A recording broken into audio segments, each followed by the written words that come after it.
is setting right in the eyes of that one end of the field where you have Joseph and Dame up of Clemson, and we're underway now at historic Riggs Field on senior night. Happy to have you with us along with Michael LaHood. I'm Joe Malpa. Clemson in their orange from left to right, and BC in the white from right to left.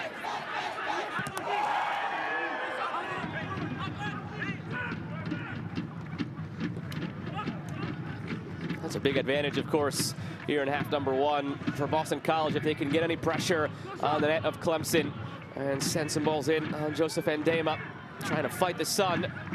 Brennan Klein, all bathed in shade, picks this one up, and he's been tough to beat this year as well for this BC side. He's second in the ACC in save percentage, third in saves per game. Michael, this Boston College side has been a tough nut to crack defensively. They've struggled scoring. That's been their paramount issue all year long, but it's very difficult to break them down as well. They're a competitive outfit, and it starts with the goalkeeping position, with Klein standing his ground, a very good shot stopper, but the back three in front of him, the three defenders, especially Diego Ochoa, leading this back line. I know it's a young outfit, but those three, they defend well as a unit, and they make it hard for you to break them down. The head coach Bob Thompson has been thrilled with some of the growth he's seen this season from the young players, and he says it's quantifiable, not necessarily in the goals or the wins, because the record is what it is and the goal scoring tallies are what they are, but they've gone toe-to-toe and earned draws in the ACC against UVA and Pitt, two ranked teams. They've gone on the road and lost 1-0 to number 3 Wake Forest and 1-0 to a once-ranked Louisville side. They were as high as number 5 at one point this year. So they've gone toe-to-toe with 4 of the ACC's best this season and went 2 draws, 2 1-0 losses. So for a young team, there's quantifiable growth for Bob Thompson and crew. And their test tonight on a Friday night at Riggs. They're a tough team to play, and I remember going up to Massachusetts to play, and oh man, I still have nightmares about some of the results that we had. Just seemed to be that one program that we couldn't get over the hump of. But when you're a young team, home, yes, you can be competitive, you can go toe-to-toe, but it's when you go on the road that the character of your team, that your age, that your experiences, that some of them really come all together, and hopefully they'll learn their lessons in a big match tonight. Duquesne won the throw down that left side for Clemson. It's won back by Cargill, and all the way back for Pop Marboy. Gibert. Kyle Gibert, one of the big key transfers this year, coming over from Oregon State, now in his junior season. First year at Clemson, he's got 3 goals, 1 assist, controlling that back line midfield role, used in both.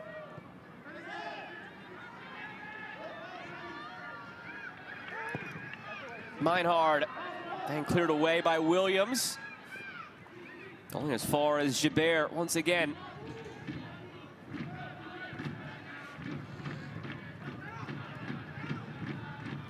Parrish, one of those honored tonight on senior night, curves the ball in, and Brennan Klein has it. One of the keys to this game on the side of Bob Thompson against this Clemson side, Michael, was dealing with what they do in transition and on set pieces. Felt that that's where this Clemson side is at its most dangerous, transitional moments and set pieces. You have to keep an eye on Usman Silla. He pops up in such dangerous places and pops up in different spots. He's a false 9 being up there. He's not your traditional striker, as we've seen in previous seasons that Clemson have benefited from, especially in their national championship run.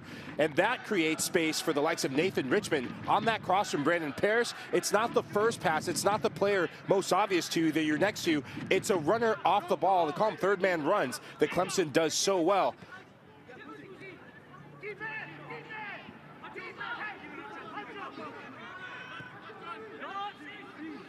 Dangerous ball back, Silla pressuring, Williams gets it clear. Be interesting to see how much Boston College is able to get on the ball tonight.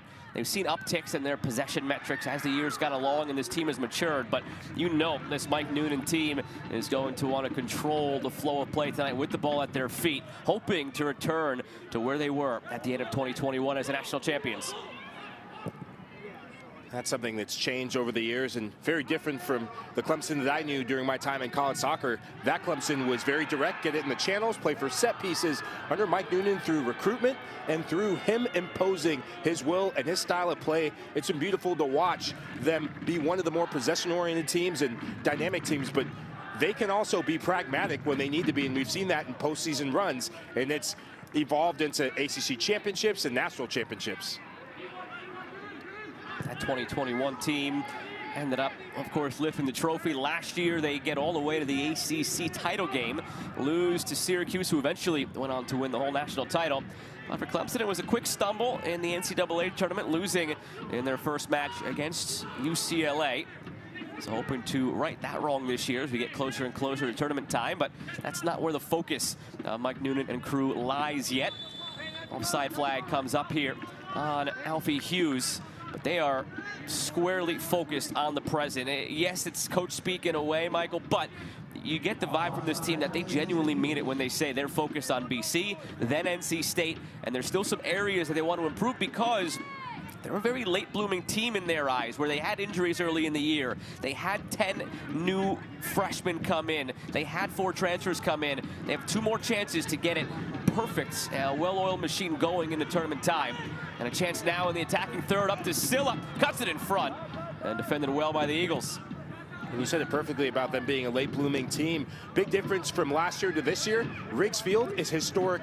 Riggs Field again last season. I go back to the hammering they took at the hands of Wake Forest. Not just because I went there, but it was a hammering on the day and not your typical Clemson showing. And I think that really dented their confidence last year. This year, Riggs Field has been a fortress.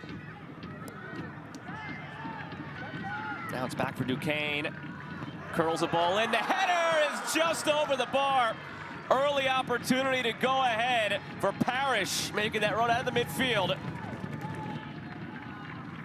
This is why Duquesne out there on the field provides such good service from the left, but keep an eye on the movement of number 11, Brandon Parrish. That's poor marking from Boston College, and Parrish should do a bit better there. His timing is excellent. The service, it's Nathan Richmond that puts it in. The service is on the money, but the execution, he just can't knock that down. I think Klein would have had it, though, had it gone the direct angle and gone towards goal. A couple of good looks already now for this Clemson side. And the pressure is getting to Boston College again. Bob Thompson noted that this team likes to put you under a lot of pressure, Clemson, and it's when they turn you over that they're able to find the most success, because as we talked about before, they're dangerous in transition and they're dangerous on set pieces. And when do you get transition and set pieces? When you turn the ball over and now you're scrambling back, you commit a silly foul, you get caught out with your team stretch. So everything sort of starts avalanching towards you against this Clemson side if you let that press get to you. And that's where, if you're Boston College, you have to decide, are you willing to gamble and kind of ditch your plan A, which is to possess? That's why you play with a back 3. That's why you have players like Ted Cargill. Diego Ochoa can play between the lines, but when you're put under a ton of pressure and you're playing on the road, I always was under the impression of get it out, don't take any chances, frustrate the press of your opponent, and then play for second balls. Launch it long, maybe win second balls, and win just the yards game and get your field higher up, your team higher up the field in increments. They're going to need Boati, Cargill, and Serafino to be linking up well in the attacking third when they have their opportunities tonight. It might be few and far between. And it is out for a corner here on a beautiful night at historic Riggs Field. You mentioned their dominance on this field, Michael. It has been historic, and the record speaks for itself. The fan attendance there, 3rd in D1 this year, average 4th in D1. It's just a terrific environment. Mike Noonan said, if you don't get fired up for a Friday night, hang up the boots if you're not ready for one at Riggs Field. From the corner, Richmond drives it in. The header is wide again. That's 2 headers in advantageous positions that are off target. Clemson's been the better side so far in this early outing. And set pieces, look at the top of the table. A set piece team like Notre Dame, there's a reason why they're there. And it's another header that was a glancing header this time, and another header that you'd want to see a bit more of.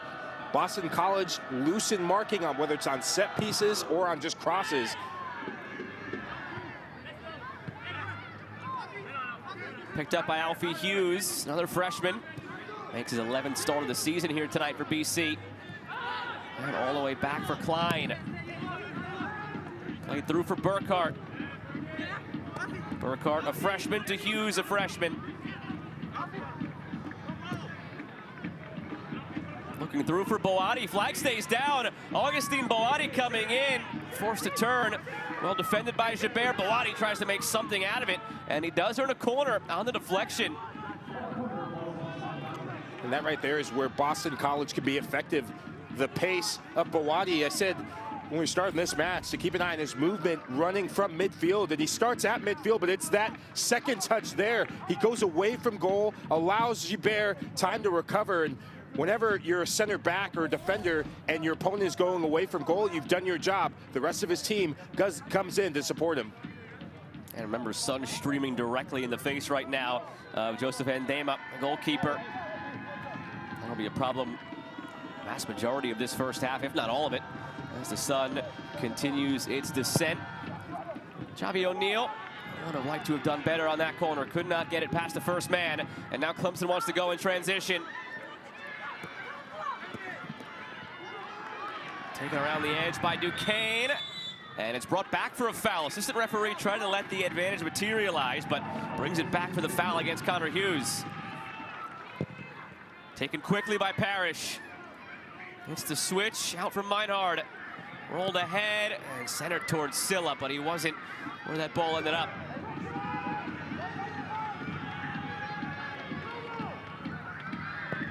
Duquesne looking for Parrish. Ends up back where it started. The Tigers upping the tempo, moving the ball very quickly. Excellent vision and even better cross from Brandon Parrish to hit it diagonal. When you get the ball diagonal, you create a 2v1 with quick passing. And that ball was just over the line. Richmond was looking ahead. Fans of all ages here to enjoy this one tonight, hoping that Clemson could end the regular season with what would be an 8th consecutive home victory. They stumbled out of the gates. A loss against an unranked UCF team at the side that maybe forced some people to raise their eyebrow and wonder, hey, what's wrong with Clemson? Well, here we are on October 20th, and Michael, that was the loss to a now #2 in the country, UCF, and it looks a little bit different in retrospect. This has been a roller coaster in the conference, but it's been an absolute roller coaster nationally. UCF in the top 5, and given the recent result, Marshall going down, I almost want to scream, down goes Marshall. You know, Marshall going down to West Virginia just makes you think that #1 could very well be UCF, and goes to show you, don't judge an early season book by its cover. So that Clemson loss looks a lot better now. Well, I guess as good as a loss could look. You don't want to lose, but if you're going to lose, do it the way Clemson has this year. The teams they've lost to: #2 UCF, #3 Wake Forest, #6 Notre Dame. They have not lost to a team that is currently ranked outside of the top 6. Gibert to Richmond. Richmond gets by Hughes. Still Richmond to the end line, centers it, and it's out for a goal kick. Alex Meinhard upset with himself. It's good work from Nathan Richmond. Switches flanks. And a crafty customer. It's 1v1. When he drops those shoulders, he's got a good center of gravity, where whether it's a step over or dropping the shoulder, he's so direct as good wingers are. And then looking for the cutback there. Meinhard makes a lot of ground covered to come across from a wide area to get to the near post, but can't redirect that in. Meinhard looks over the shoulder here, finds Silla. Richmond running off the shoulder. Silla sends it that way. It's Richmond settling, shooting, and it's wide of the post.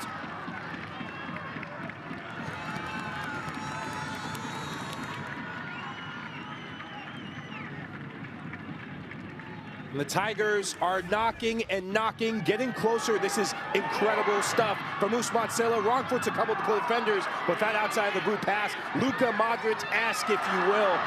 Nathan Richmond, though, the first touch isn't the cleanest. It goes away from goal. That's why he's lunging at it. You take a better touch if you're Richmond. That is a guaranteed goal. It changes the angle quite a bit. Moving away, and it's why he lashes out at it and just drags it wide. Sophomore from Atlanta, Georgia. Coach Mike Noonan was very happy with the strides made this season from Nathan Richmond. Noted that last year, maybe he took some time getting used to what it takes to be a college athlete, and that he wasn't taking care of his body enough. He had some niggling injuries. He got sick a couple of times. Little things like that that did not allow him to progress the way they wanted him to as a freshman. But that has changed here in his sophomore year. 4 goals, 5 assists, now starting his 14th game of the year. The quality is definitely there, and he showed on 2 different occasions. Whether it's moving off the ball, but his strength is when he gets the ball down on the ground and he's in tight spaces. That combination and that understanding between he and Ousmane Sylla has grown throughout this season. And when those 2 get going, this Clemson attack looks very different. They are really hard to stop. Play on, says our referee Amin Hadzic, in the purple tonight.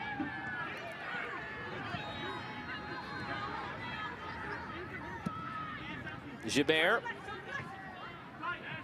Sean Smart looking ahead to Richmond, and Richmond is called for the foul. And what a week 8 of ACC Network football we have for you. It begins tomorrow at noon Eastern with 3-3 Georgia Tech hosting 3-3 Boston College. Then Pittsburgh, coming off their big upset win over number 21 Louisville, is in Winston-Salem to take on Wake Forest. And we will cap the day with 4-2 Clemson and 4-2 Miami at Hard Rock Stadium down in Miami Gardens at 8. All 3 games also available on the ESPN app, so you can watch them anywhere.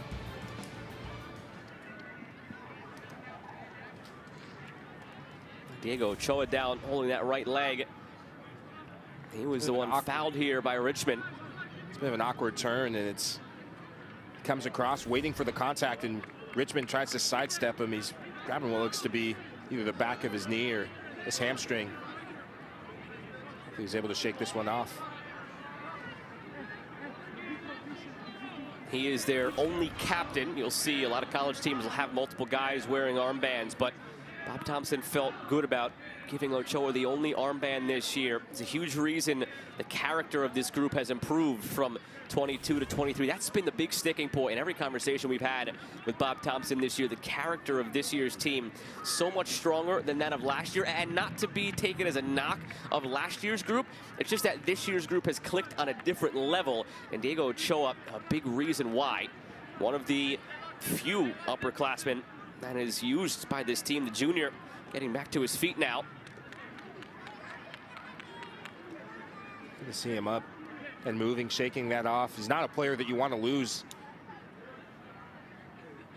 And when you're a team that's young, you need every bit of experience that you can get, and he's as experienced as it pretty much gets for Boston College. And they've used a lot of young players this year. It's quite the number, and he's one of the few upperclassmen, the junior. It's a team that has really relied on the freshmen and sophomores with that eye toward the future.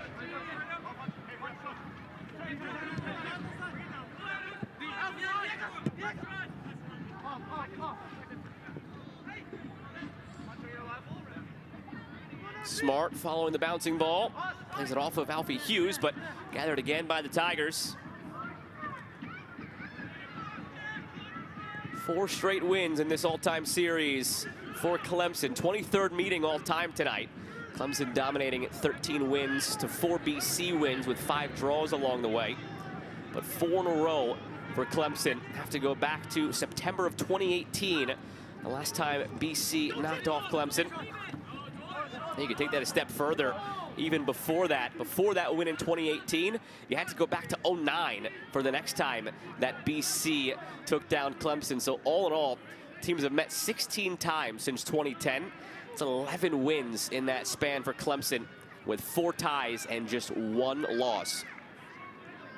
That can be one of the benefits of being a young team, is you've heard those things in the past from the upperclassmen, but you're coming in with a blank slate. You get to write a new story, and if you're Boston College, you've had a couple close calls, but it's still 0-0. And you had the Augustine Bodie chance where he was in on goal, and if he took a better touch. This is where the resilience and being difficult to play against comes into play for the Eagles. It's being hard to break down and playing for that one counterattack chance. do have to find it, though. The only time they've scored in ACC play this year was in their 1-1 draw against UVA. Have not found the net in any of their other ACC games. But again, they have not conceded all that often in ACC play either, especially against the top teams. 0-0 against Pitt, 1-0 loss against Louisville, 1-0 loss against now number 3 Wake Forest. They're tough to beat. They haven't won, per se, much on the flip side of that, but it's very tough to break this team down. And that's something, Michael, that you don't typically see with a young team. Young teams usually have collections of individual talent, and they're scoring goals like crazy, but they're leaking goals as well. Complete opposite with this BC side. The buy-in has been terrific defensively all year long, and they'll need it now. With the ball down in the corner, and Sean Smart looking for some space. Gibert, and they'll start again in the midfield. But now the next step in that, it's not just good enough, especially in one of the top conferences, if not the top conference in the nation, which it is. You look at the top 5, you look at the top 10, the teams and the numbers show it that the ACC is, but it's not just good enough to be competitive in the ACC. You have to start evolving, and you don't wait till the end of this year to do that. You can still get something out of this. You can still really take that next step of, can you get this goal? Can you get a goal in this match at a really difficult place to play? That's the next challenge for Boston College. Look at that number, excluding the goalkeeper, Brennan Klein, who's a redshirt junior. 76% of the minutes played this year by Boston College have been underclassmen. They are primed to be forced to be reckoned with come the next couple of years. And that's straight out of the mouth of Mike Noonan. He said this is a team that 2, 3, 4 years from now, when all these guys are juniors and seniors, and it's another recruiting class or two that's in the system and bought in to what Bob Thompson is building, they are going to be a force in the ACC. And maybe you don't see it yet. Maybe the results haven't been there yet. They'll be there in due time. And you're starting to see it, again, here and there when they go up against top competition. Even last year, don't forget, it's a team that ended last year going on the road against the eventual national champion Syracuse and took a point off of them in a 1-1 draw. So you started to see it last year. You're starting to see it more this year, and they are on their way here in the ACC. Total opposite for Clemson. They relied heavily on their upperclassmen here. Of course, Ousmane Sylla with the 15 goals and 20 assists in his career. And then you've got coming in Gibert from Oregon State. What he's done is coming into the fold this year. Could have been a good balance of experience with the seniors and the transfers. Alex Meinhardt as well from Tulsa. He's been an instant hit in attack with his 4 goals on the season. Sam White will take the spot of Diego Ochoa. He went down again on his own, Ochoa. So that's not what you want to see this early. Your captain, the anchor of your back line, going down like that. So White replaces him. After going down, Ochoa didn't look comfortable. Looked like he was hobbling a bit, and seeing it again on the replay, it looked like maybe that right knee when he turned, the angle of it was a bit funny and maybe buckled just a bit. Hopefully we see him again in this half, or in this game. You don't want to lose a player of this caliber. Sam White makes his 9th appearance now of the season.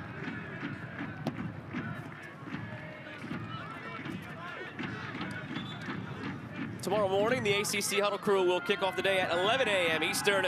60-minute pregame show leading you into Georgia Tech and BC at noon.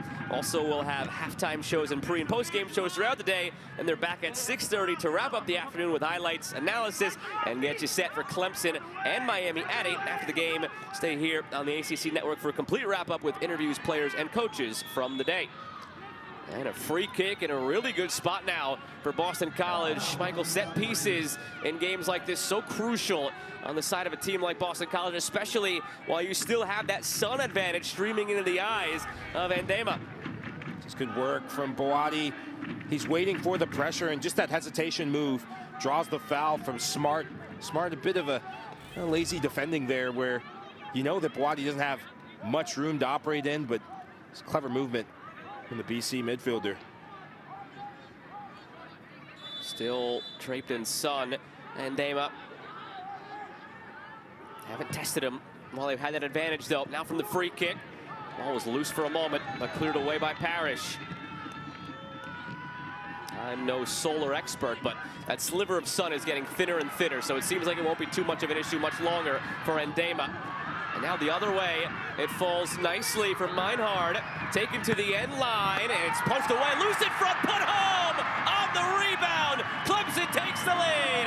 It's Alex Meinhard on senior night, celebrating again.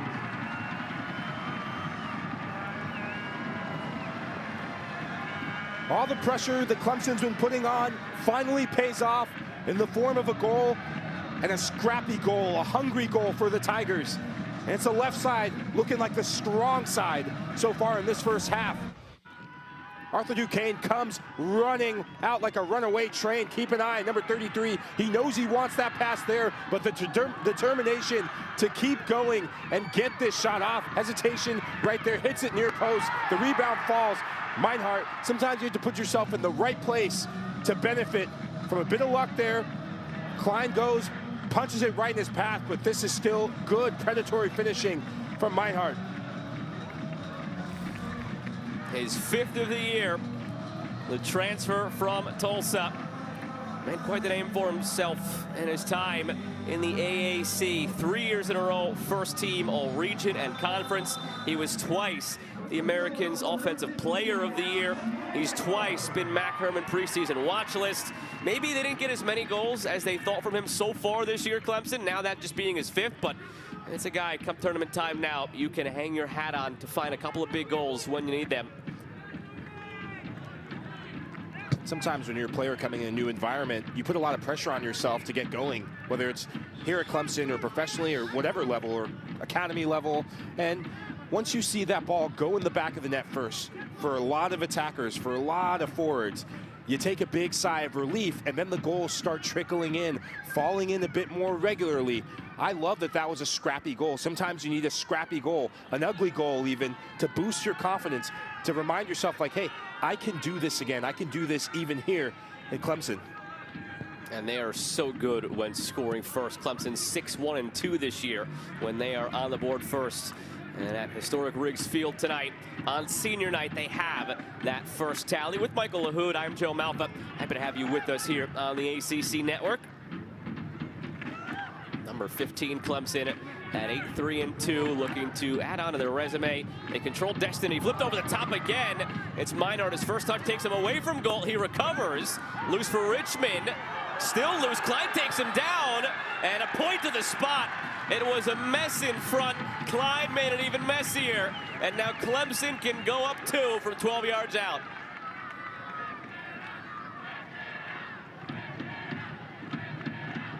Been a bit of a domino, downhill domino for Boston College in the last 2 minutes or so. You give up the goal, and then you give up to be what looks like a penalty. Keep an eye on Richmond. He gets there first, and I think he tries to sell it. I'm not buying what he's selling a bit. He goes for the pirouette turn, and it's not the foul on Klein, not even a foul, and goes down a bit too easy.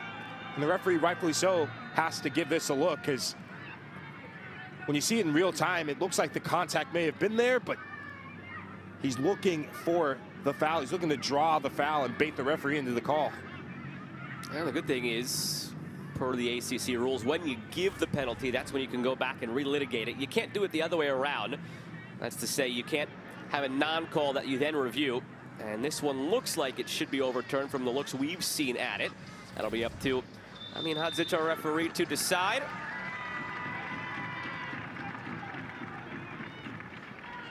And they confirm and uphold the penalty.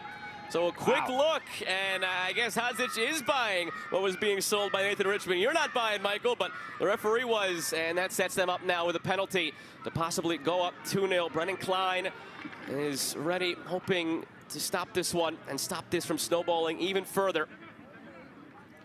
Of course, it'll be Usman Silla who's standing over it on senior night. He's been so good for them year after year, these last few years. Now Silla to make it 2-0, and he does just that. His 5th of the year. Clemson strikes twice in a couple of minutes, and they're off and running now.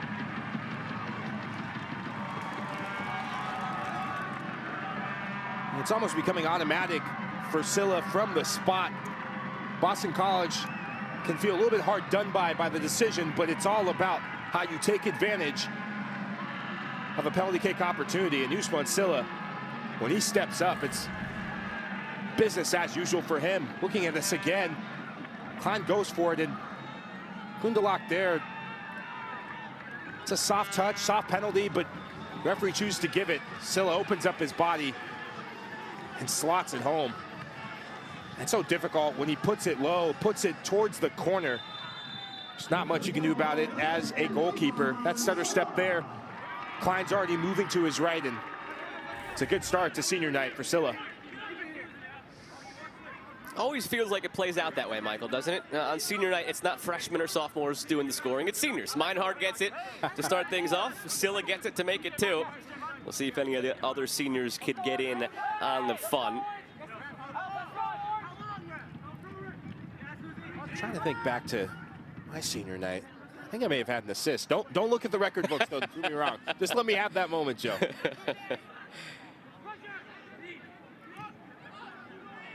Hey, we'll let you have that moment because you already brought up a bad memory earlier in that 07 team with this Boston College side. That was your thorn in the side. They beat you twice. So you brought up that bad memory. I'll let you have the good memory of your senior night as well. Well, funny, we played Boston College my senior night, so that was the one time we got revenge. I do remember we won that game pretty handedly. I think we put 5 on them. There you go. That was a heck of a team Boston College had there in that span. The likes of Alejandro Bedoya, Charlie Davies and crew. That's what Bob Thompson wants to restore. And that's what they're in the process of building. Sometimes you take lumps like this on the road against top teams. Nifty turn by Smart. Up to Nathan Richmond. Richmond drew the penalty and now draws the corner. 3:39 between the goals. Would have been a lot quicker if not for the review. Since coming to the right-hand side, Nathan Richmond is impressed and slowing the game down when he needs to draw defenders in. You know he wants to be crafty on the dribble, and this left foot of his. Parrish, low line drive, Smart hits it, it's blocked.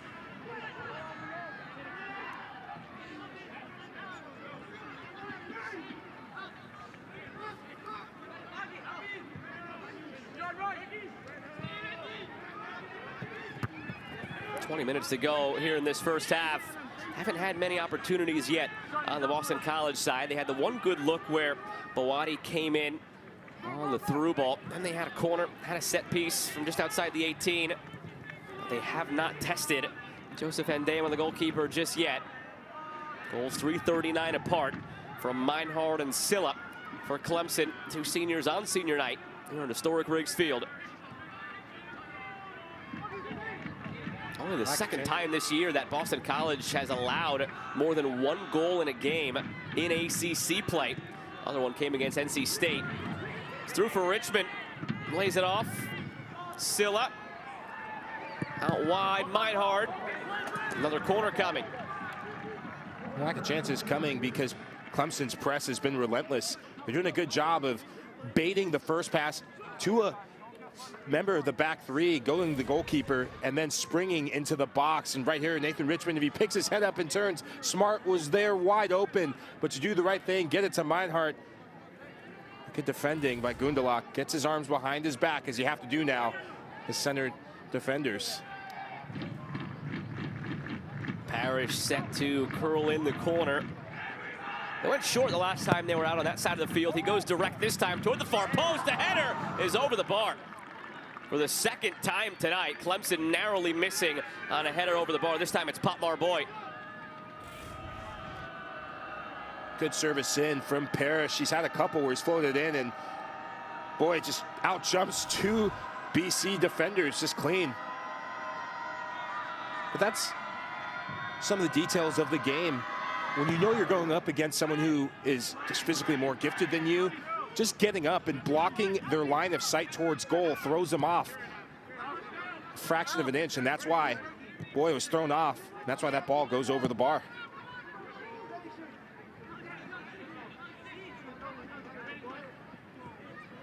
minus the 1-0 hiccup against Wake Forest, a night where Clemson went down to 10 men, lost a player due to injury. It was a tough night all around. They have been on a roll in ACC play ever since their conference play opening loss 3-2 against Notre Dame. Their last 6 opponents, including today, outscoring them 11-3 here in the ACC. And again, when you're talking about and putting into context the conference that this is and the gauntlet that this is, that's very impressive from Clemson. Pay no attention, in my opinion at least, to the number 15 next to their name. I think they're a lot higher than that. And again, some of their losses have seen them tumble a little bit because of that. But again, this is a team that has 3 losses on the year to number 2 UCF, number 3 Wake Forest, number 6 Notre Dame. That's it. Those are your only 3 losses, all top 6 teams. It's because that front 3 is starting to gel. All members of that front 3 scoring goals, assisting, playing with each other. You put the 3 up there to look to play with each other first, but you need to give them the right sort of service. Ousmane Sylla is going to drop off and try and find the game, but what do you do if you're Nathan Richmond? What do you do if you're Alex Meinhardt? Gaps are going to open up, and it's about exploiting them with clever runs and getting your goals in while you can. You almost wonder how different some of those games might have looked if they were later in the schedule. And Mike Noonan talking about this being a late blooming team. You had UCF out of the gates. You had Notre Dame to open up conference play. And then still in the earlier portion of conference play was when you had that Wake Forest game. It's been since then that they've gotten healthy. They've started to gel with the 14 overall newcomers they've had. That's why the tournament is going to be all the more interesting when it begins on November 1st here in the ACC. You've got top teams in Wake Forest, Notre Dame, of course, Duke also in the top 10, sitting at number 9. And you've got a Clemson team just hanging around number 15, but probably deserves to be higher. And they'll stake that claim come tournament time. Here's Javi O'Neal. He's pushed down. He wanted a call at the edge of the area. Goes unanswered. Sylla finds Richmond. Richmond hits the switch. Meinhardt settles, looking for Duquesne, too much on it. Gundelach takes it back.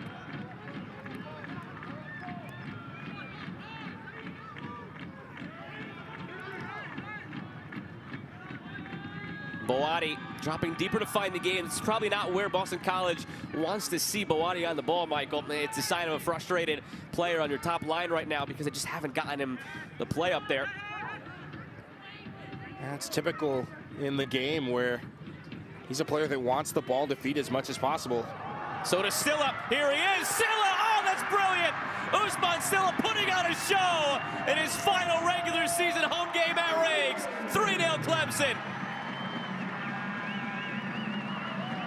This is one of the more special goals you'll see all season in this conference and in this country.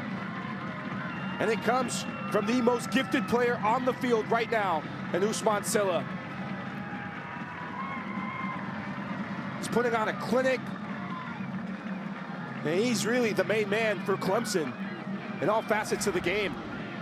Are you kidding me with this? When he gets the ball in this half space here, you're thinking there's 2 or 3 defenders around him, but he chops the defenders and just slaloms through, has the audacity to just send one defender the wrong way, dink it around the other, but then this right here, the finishing. You see a lot of attackers get to that big moment, a rush of blood to the head, but not him. Calm, cool as you like, slots it home. And this has been Demolition Derby all in the first half.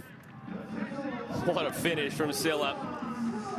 And you will not hear anybody on this team spoken more highly of by their coach, Mike Noonan, than Ousmane Sylla. And that's not a discredit to anybody else. It's just all the credit in the world to the player and, more importantly, the person that Ousmane Sylla is and has become in his time here. As Coach Noonan has gotten to know him more and more, and he's grown throughout the years.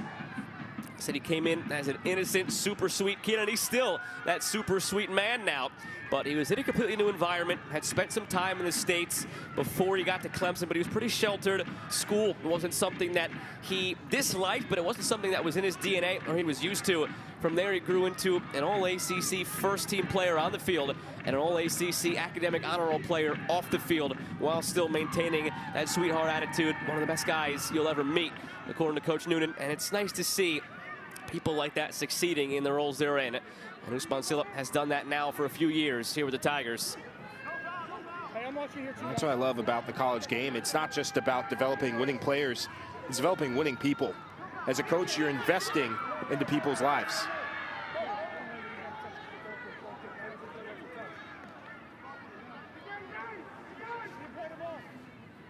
ACC PM this week with Mark Packer, Taylor Tannenbaum. Monday from Mark's Basement Studio in Charlotte. And Friday from the ACC College Football Game of the Week, 4 to 7 Eastern, right here on the ACC Network and the ESPN app.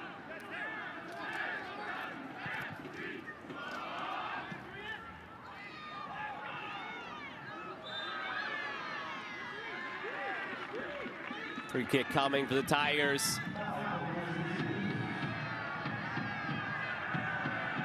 Tempers flaring a little bit here. Frustrations boiling over after the way this first half has gone. It's been all Clemson.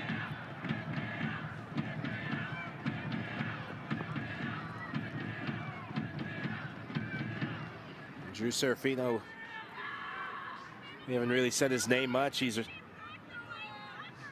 tireless worker up top, but he's been feeding on scraps.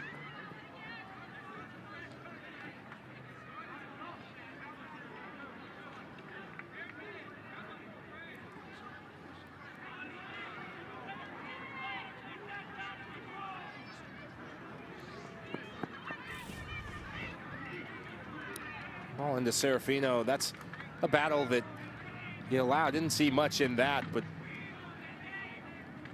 a clumsy tackle. You can feel hard done by if you're Serafino, but the frustration that's building up is more frustration in how this game has gone in the first half than it is the call from the referee. Duquesne from out wide. Comes out, swing and a miss initially from Gibbe. His second effort was better, but it was blocked. Meinhard has a goal to his name tonight. Puts this one in front. Oh, what a flick out from Richmond! Just when you thought Silla had the goal of the night, Richmond goes and does that.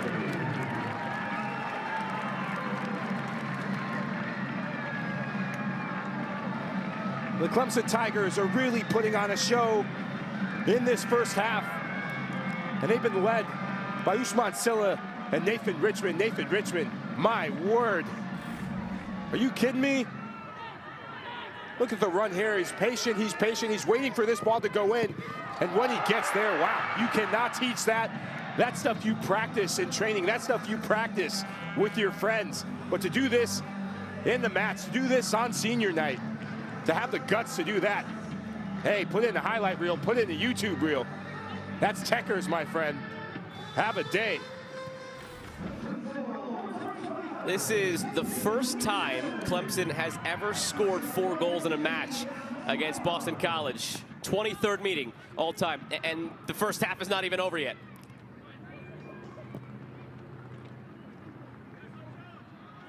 This is how you want to send your seniors off if you're Clemson.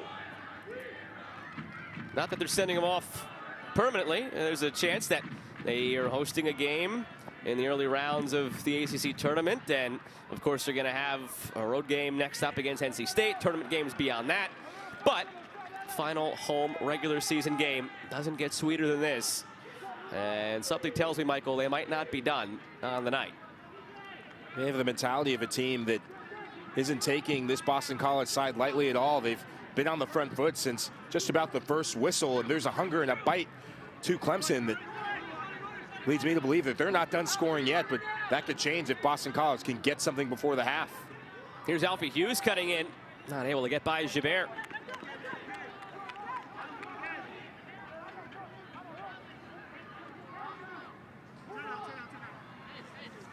Looks like we'll get our first change of the match on the side of Clemson in just a moment.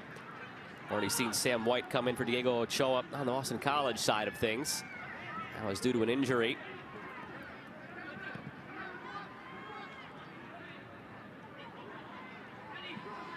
Remy Okunlola is up and ready at midfield for the Tigers. Boati lays it off now for Connor Hughes. Swung all the way back for C.J. Williams. Jack Burkhart.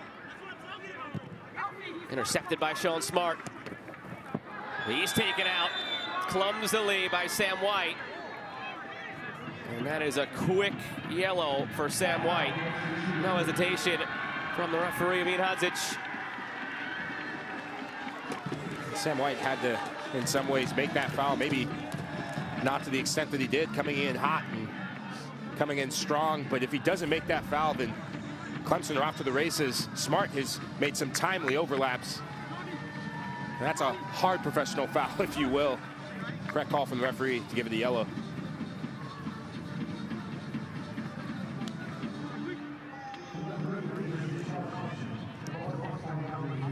Well, sitting at 3-7-4, Boston College. It's right around where they were last year, 4-7-5. They finished. Still continuing to build. And these are the nights that you just hope you could turn into teaching moments for a young team. As we showed you, of the field players, 76% of the minutes this year have gone to freshmen or sophomores. Play on, says the referee this time.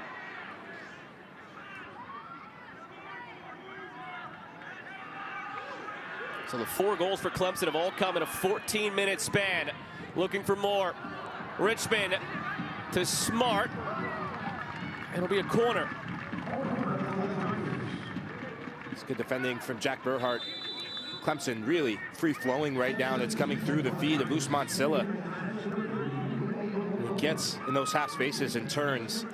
Really opens up the field for the Tigers, and both fullbacks overlapping, giving them width. Jack Burhart doesn't bite on the initial pass out to Smart and gets a boot on it to force the corner. And there's your sub. Alcalola comes in for Duquesne. Now it's Richmond from the corner. Lays it off to Parrish. Back out to Richmond in some space. Richmond drives the ball in. Header is over the bar, but it comes off of a defensive player. And out for a corner on the opposite side now with under 10 to play in this first half. A nervy moment for Boston College. Keep an eye on the velocity and the trajectory of this ball. From the first angle that we saw it, I thought it may be looping towards the top corner, but Jack Burhart again getting a touch on it. Sets up another set piece.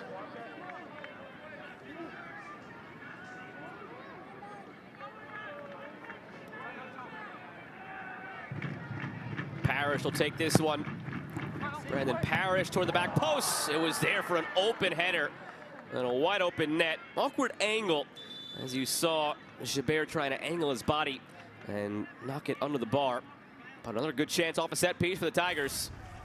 It's quality service. Keep an eye on how much whip Brandon Parrish gets on this, and oof, Gibert may have closed his eyes. Very close to that far post, and I think Xavier O'Neal knocks him off balance to send that ball high and over. Simba Odiambo takes the spot of Drew Serafino. Henry O'Kenla, the spot of Alfie Hughes.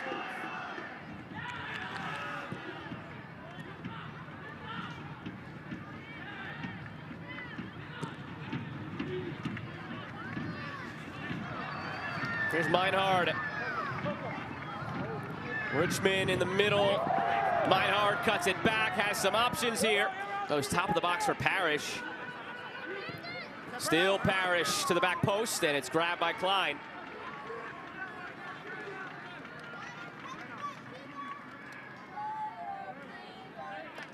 Clemson being effective in hitting those diagonals, and their spacing has been spot on tonight. For Boston College, they're looking to press and force Clemson to one side, but the midfield's doing an excellent job of picking their head up and hitting those long diagonals to drag BC to one side, and then hitting the reverse pass for a cutback when they get to the end line. The young team gets even younger with those 2 subs and just puts more of that young talent on display. If you're Boston College, Henry O'Kenla coming on for Alfie Hughes. That's a freshman for freshman swap. Simba Odiambo for Drew Serafino. That's a freshman on now for a junior. And Odiambo, somebody they're excited about. He's come on late this year, had some injuries early. This is just his 6th appearance of the season out of Shattuck St. Mary's Olympic Academy and High School program, prep place in Minnesota.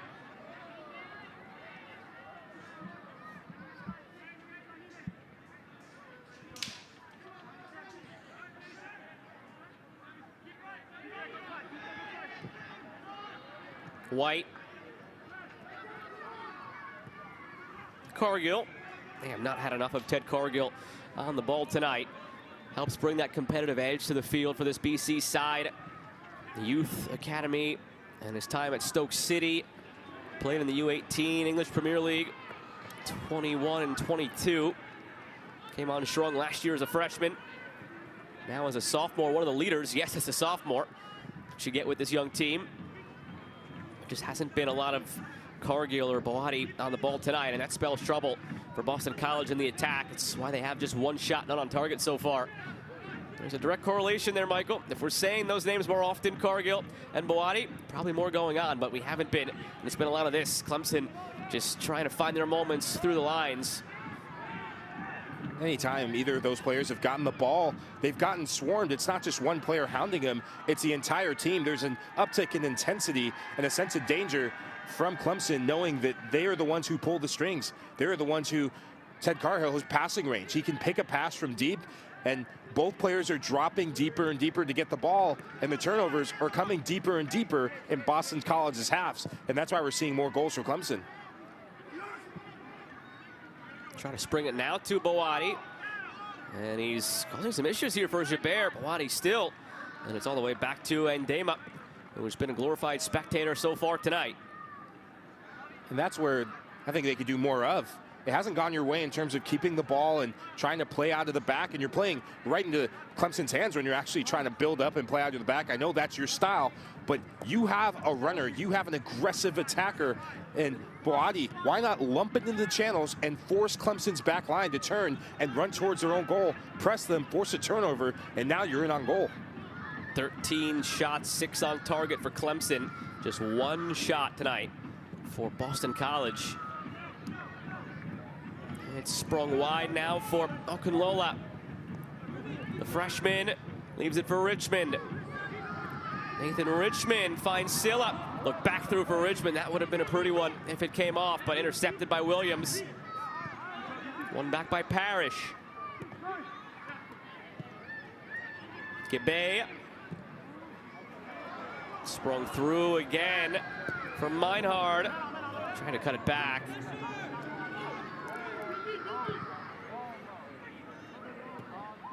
Elsewhere tonight in the ACC, near halftime, Virginia up 2-0 on Virginia Tech. That's a Virginia team that just got ranked this week. They are now number 18. We'll have highlights and a look at that game when we get to our halftime break. Virginia was the other team on 10 points when we showed you the standings and the tournament picture coming into the night on 10 points like Clemson. Both of those teams controlling destiny for a first-round bye if they were to win out. And both of those teams, of course, taking care of business. Clemson 4-0 here, UVA 2-0 there. Joe, we were talking last week about who were some of the favorites to win the conference and go into the tournament. Can there be favorites when the conference is this strong? There can be on paper, but it is that competitive and it's that closely contested. But the dark horses, I put Clemson and Virginia as my two dark horses. They're the two teams right now that when you see them on paper, you don't want to play them. And when you watch matches like this, when you see a first half like this, you really don't want to face them. Absolutely. And depending on what happens later tonight in Wake Forest, Notre Dame, you could see Clemson creep close to one of the top 2 spots in the conference. Coming into the night, they were 3 points behind Wake Forest atop the Atlantic Division, 6 points in the overall table beneath Notre Dame. So you could look at it 2 ways. A win tonight for Wake Forest would mean Clemson is 3 points behind both going into the final day and could technically catch them both. On the other side, a win for Notre Dame would tie Clemson on points with Wake Forest. So I guess you don't really have a rooting interest in that game later on. Either way, there's a pro, there's a con. But most importantly, they control destiny Clemson to getting a first-round bye, and they're certainly holding up their end of the bargain tonight so far. Maybe the most impressive part so far, Michael, and I get that things can snowball for a team when one thing's going wrong, 2 things go wrong, then 3 things go wrong. But if you're looking at this one, it's a BC team that had only allowed 6 total goals in 6 total ACC matches coming into the night. 1 goal per game. Clemson has 4 in the first half. And the goals all really coming after apart from the first, really coming after the loss of Diego Ochoa. And when you lose your captain, when you lose one of your elder statesmen, your team can wobble a bit, and they've definitely lost their sense of togetherness in terms of their structure as a back line, and there's gaps opening up for the Tigers to exploit. And they'll have one more chance to punctuate this half with under a minute to go as Silla draws the foul, and now it's a free kick in a really dangerous spot. Silla so crafty, the close control there, and it's Maritz Gundelach. He thought he may have won it the first time out, but it's a second tackle that commits the foul. Well, Silla's first goal came from about 12 yards out on the penalty, and the next one about the same distance as he came in alone. He's going to score here. It'll be off the free kick a little bit further away, but Parrish seems more poised on this one. Parrish lining it up, as is Silla. Arms go up from both. It is Silla short, something off the training ground. Now Richmond puts it in front. Ball still loose, and it did go out for a corner. Hesitation from the referees. They're caught looking around, thinking that ball might still be alive, but it is a corner. Yep, for Hill, might as well try new things. For Boston College, good awareness from that pack in the box to snuff it out. Parrish blazes it over the bar. That should bring us to the end of half number one. What a dominant showing it has been from number 15 Clemson. 4-0, they will lead going into the break, Michael. I don't know that we've seen a more complete half from a team in any of the games you and I have called here in 2023 than what we just saw from Clemson. This is a dangerous Clemson side. They're on the rise because they're getting their front three in cohesion. All three players getting goals and playing with each other. Second half, if they continue this way, they can continue getting more goals. Celebration all around here on senior night, and we're with on our way now in half number two with Michael Lahoud. I'm Joe Malfa. Happy to have you along as Clemson is up 4-0 in the orange right to left on BC in the white from left to right here from historic Riggs Field.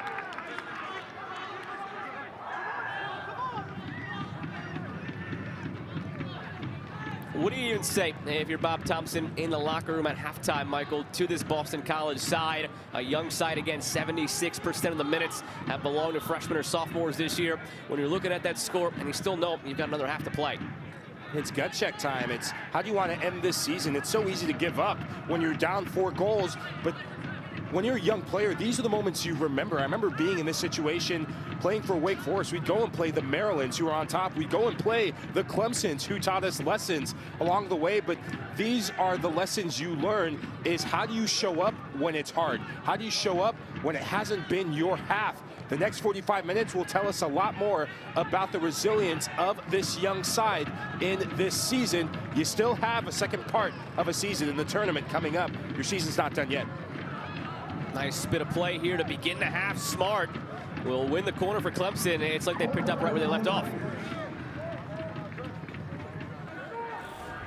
The Tigers doing a good job of hitting those diagonals, getting both fullbacks involved. CJ Williams getting his big boots to make the tackle.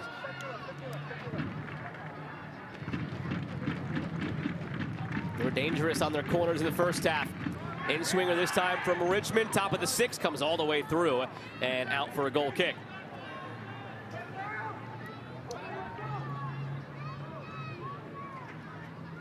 Richmond had himself a first half, not just the cheeky goal that we showed you that he scored, but he was the spark that ignited a lot of the attacks up and down the wing for the Tigers. Let's see if he can continue that coming into the second half now. His goal gave him 5 goals and 5 assists here in his sophomore season.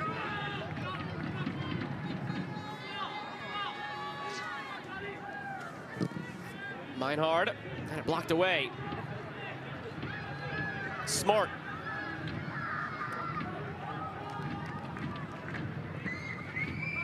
Deflected up into the air. Meinhard tracking it.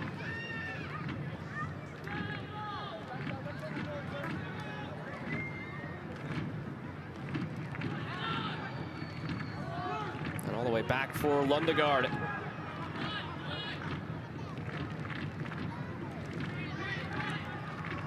I wonder how much Clemson will still have the foot on the gas in this second half. Feels like if they want to, this could be 6, this could be 7. The way tonight is gone. But also a time to work on some other things, because Mike Noonan did point out there's still a lot of areas they can improve. Maybe that's part him being the perfectionist that he is, but defensively, transitionally, set pieces in the attack, there's still a lot of areas where they feel they can improve here in what is now 3 remaining halves of regular season play. I think that topic that you mentioned last, set pieces, when you get to ACC tournament play, those are often the differentiating factors. Every team has had a chance to watch each other play and just about experience each other in the regular season. But how many times do we see, when you look at the box score, so-and-so won 1-0 off a set-piece header? If you don't perfect that, defending it and attacking it, now you're not going to really have a chance to really come across that when you do in the tournament.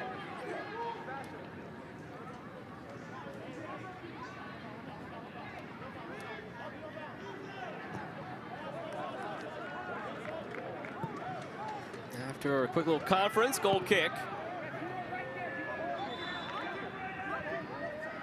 Clemson, the 11 they have out there right now, the same 11 who began the game.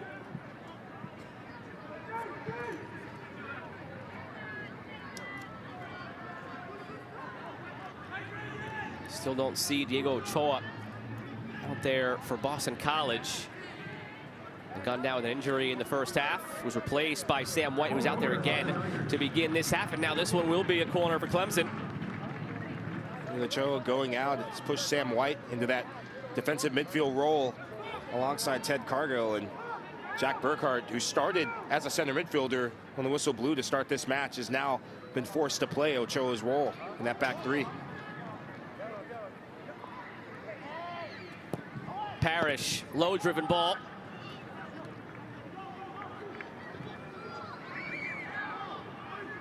Through the traffic, it's Clemson who comes away with it again. Duquesne. Meinhard for Silla, sitting on a hat trick, lays it back off from Meinhard. Still loose in front. Meinhard has his brace.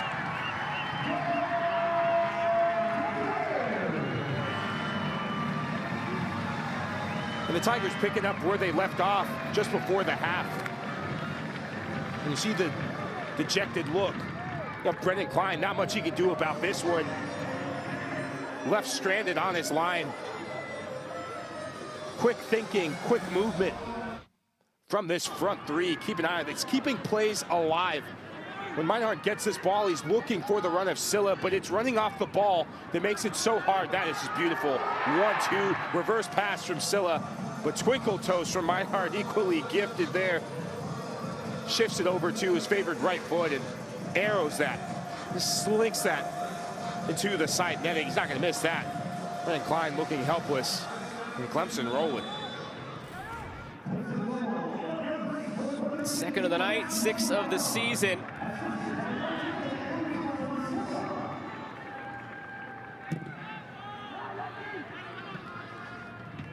Played out wide for Duquesne, just out of his reach. Well, I know, again, Mike Noonan, like we talked about, Michael, he wants perfection from this team. There's not really much you can be hoping for better in terms of how they played tonight so far. It has been right down the line, nearly exactly what you want in every aspect. They've only given up 1 shot, none on target. They've taken 15, 7 on target. They've scored 5.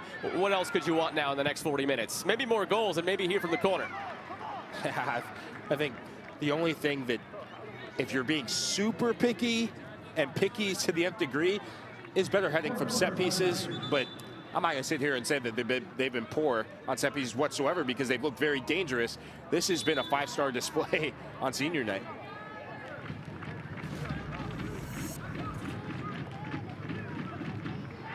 Here's Richmond. He has one of the goals, floats it ahead, and Marboy's head is over the bar. Second time he's done that tonight off the corner. The Tigers, every time they get a set piece, they're sending 2 players out to play short. Makes you second guess yourself if you're BC. And boy, Doesn't get his angles right and mistimes his jump. Jackson Roble for Nathan Richmond. First change of the second half for Clemson. Roble, another one of those guys who came from the transfer portal from Wofford, where he spent the last 2 years, now a junior. Was all Southern Conference first team last year. 6 goals, 7 assists. In his 17 games, he's come right in and picked up nicely for the Tigers. He's mostly been coming in off the bench. His 12th appearance, only 4 of those starts, but has 2 goals and 2 assists still.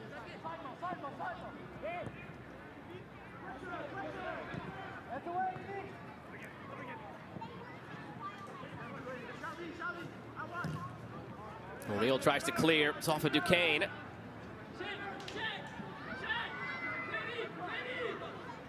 Javi O'Neal, again, has been one of the brightest of the bright spots among the young players for BC this year. Turned over in the midfield. Silla lays it off. Gabe for Parrish. Spinning like a top and one back by Alfie Hughes.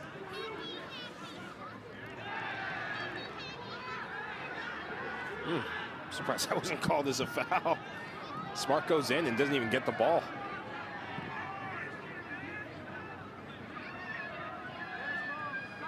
Now Meinhardt also sitting on a hat trick like Silla. You get the sense on senior night, one of those 2 seniors, if not both of them, the way this game has gone, will find their hat tricks. Well, maybe they'll have to play rock, paper, scissors for it. Imagine if they get another penalty and have to make that decision. Yeah. Who's taking it? Probably Silla. Whip back in.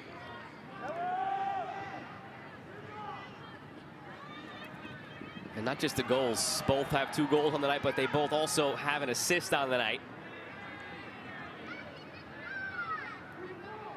You're saying there's going to be an argument over who gets the man of the match ball? Give them 1 each on senior night. Yeah. I think this is one night where the equipment managers can spare the extra ball.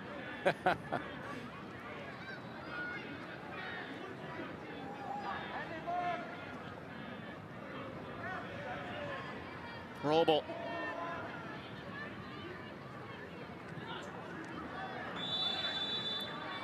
And a free kick coming for the Tigers. A tackle coming on Brandon Parrish. I think he's been excellent tonight, just with the front 3 getting a lot of the attention. When you score goals as a forward, you definitely get in the headlines. Parrish has pulled the strings from deep, making runs in and quality service on set pieces.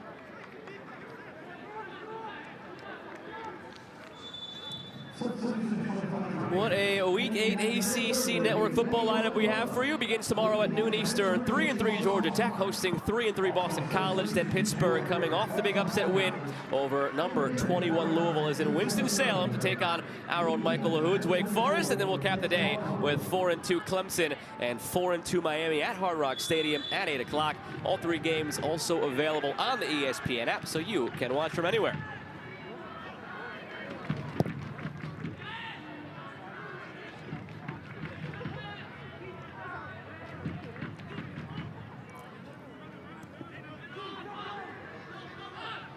We were told that Diego Ochoa did not come back out of the locker room for Boston College. Remember, he got hurt early in the first half, 19 minutes in. He came out injured and hasn't returned since. He's their anchor, that center back. He's their captain.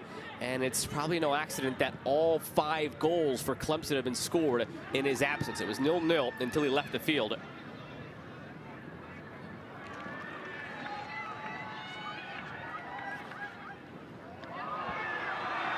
And this one will probably go down as a yellow.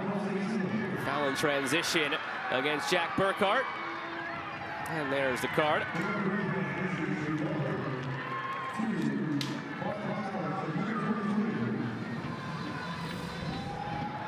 It's been that sort of evening for Boston College. Been second best in duels, and Jack Burkhart, when you go in and, hey, this was American football, it'd be a heck of a tackle, but it's the wrong sport.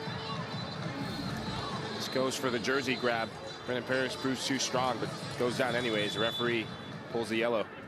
And there is Diego Ochoa. Just came back out now. Boots are off. Slides are on. His night clearly done.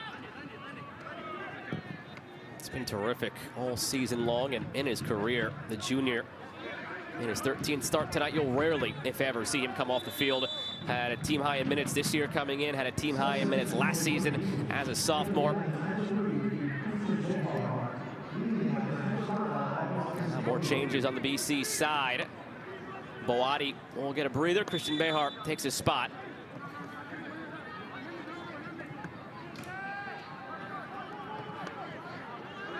Not the sort of game that Boston College was hoping for in terms of getting the ball and finding Boati. Did have that half chance and decent look in the first half, but took too long to get his shot off. Since then, he's been doing a lot more defending than attacking.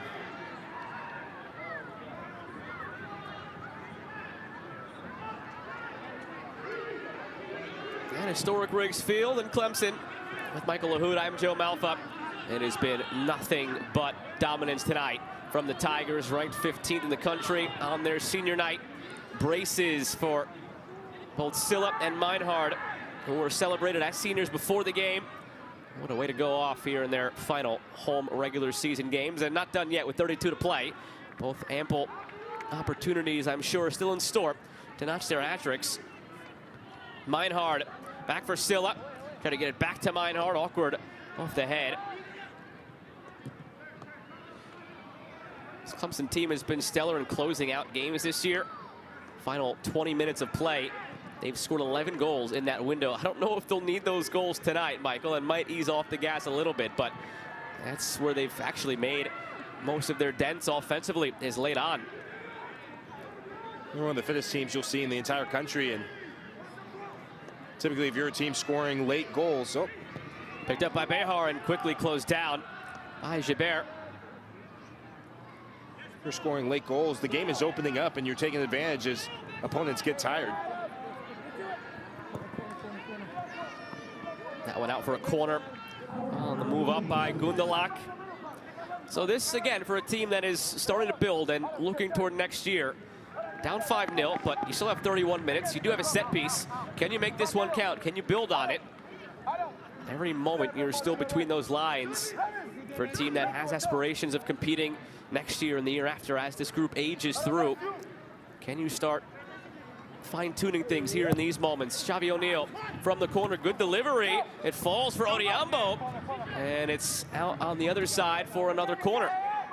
That was Williams, excuse me, who had the chance at it.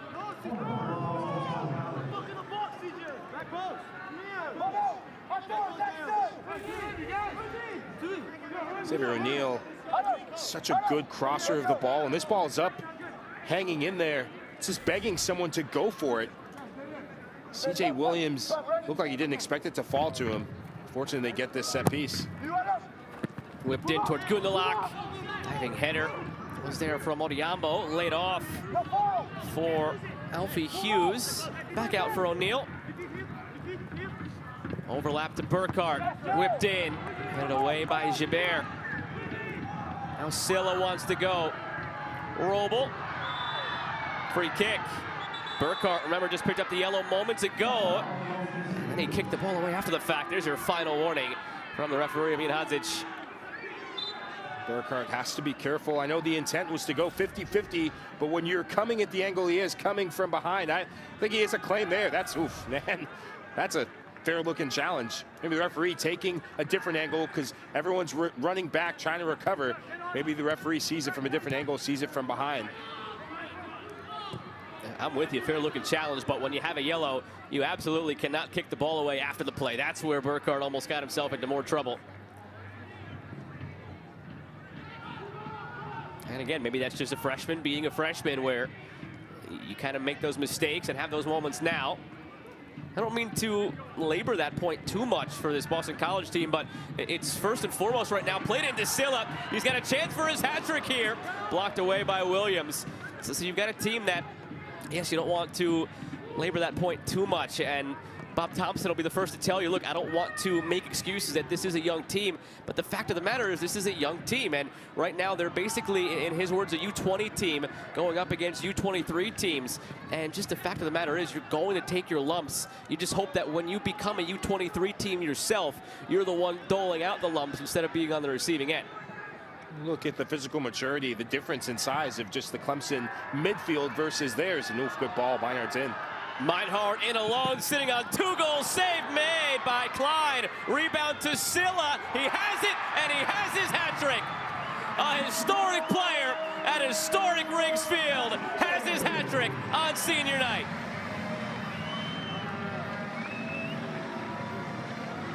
And the Tigers have shown just an appetite to continue to push forward. There goes the flag, and there goes the hat trick from Usman Silla. What a player, and what a moment for him. On a night where you got your 2 goals, and there's many players around the country who would stop and say, hey, job well done, I'm good. Meinhardt, this is an excellent first touch. Klein, though, he comes out, makes the angle small, but this is Usman Silla doing Usman Silla things. The composure, the hesitation, just the willingness to play the game on his terms. When the ball falls to Silla at the top of the box, it's all hands on deck from Boston College. They don't know where to go. It's helter-skelter right there. He looked like he could even walk the ball in. It's Silla's world, and BC and everyone else are just living in it. What a performance, and what a player. For a moment there, to your point, I thought he was going to try to walk it in. Why not, as close as he got to it? And the moves we've seen him putting on tonight. And how about that? In the illustrious career he has had for Clemson, that is his first career hat trick, and it comes here on senior night. I think that's been the department that he's just developed so much in since he's come to Clemson, and he was always a dynamic player, always so good in tight spaces. When they won the national championship, he played, and they played a different formation. He played out wide, he could play as the second striker, but it's the ruthlessness in the final third that's really picked up in the last month. And when you need a goal, you look to Usman Silla for Clemson, and that's why they're vaulting towards the top of the table in the conference.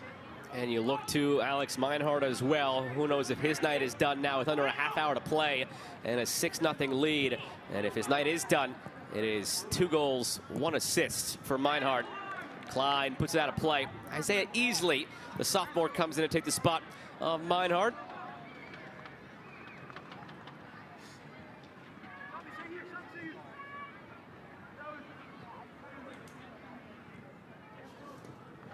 Easley is an interesting story as to how he got to where he is. From Hawaii, didn't have any offers out of high school, so he moved to Spain for a year. Played in Valencia's academy just to try and raise his profile, get noticed. Sure enough, Mike Noonan and crew, they notice him, they bring him in. And now as a sophomore, he's got 2 goals and an assist, mostly off the bench. This is his 13th appearance, only 1 of those coming as a start. But he's come in, and he started to make a name for himself. That's one maybe next year, year after, as he becomes an upperclassman and rises through the ranks, he does become a starter that you can depend on. It's a half an hour, possibly here, in relief of Meinhardt. And here he is on the ball. Easley. Silla. Back through to Easley. Here's Silla. Does he have more in store tonight? Lays it off for Gibbe. Joron Gibbe wide. Gibert, Duquesne, all the way back where it started to Gibbe, and it's off frame. Gibbe's gotten into some dangerous spots in the first half. First time we see him pull the trigger from deep. He looks like a midfielder that's dying to get in on the scoring act in this game, and why not when you've seen your teammates having fun and playing with smiles and getting their goals. Titus Sandy Jr. comes on for Arthur Duquesne, so another one of those seniors gets his opportunity to take the field here on senior night. And Sandy.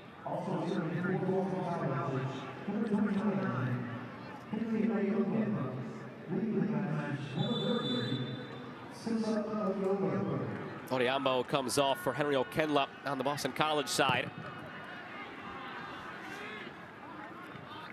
Well, for Titus Sandy, and what will be his final regular season game at home. Makes his 11th appearance of the season. Hasn't seen the field a ton in his career at Clemson. This is just a 24th appearance of his career as a senior. His first start actually came last year in this fixture against Boston College. Senior from Charlotte, North Carolina, will get his final moments at home tonight. The Season 4 premiere of All Access, the ACC Life, is Sunday and features Clemson women's soccer, Florida State volleyball, and Georgia Tech men's cross country. You'll get unprecedented access into the lives of the student athletes, coaches, staff, parents, and fans 4 Eastern after Pitt and Clemson soccer right here on ACC Network and the ESPN app.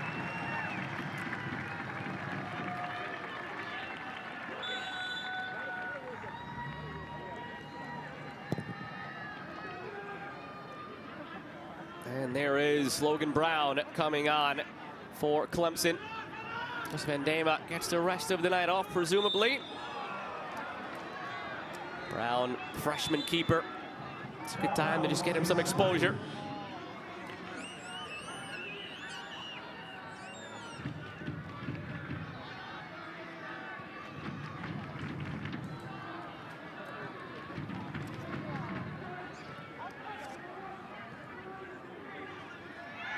This is Clemson's most potent offensive evening since 2019, when they dropped 7 on Syracuse.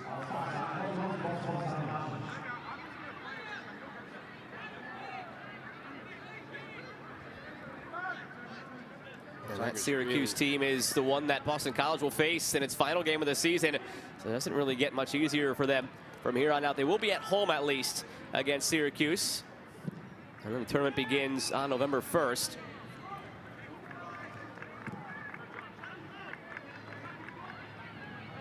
Out wide for Okunlola. Okunlola cutting in.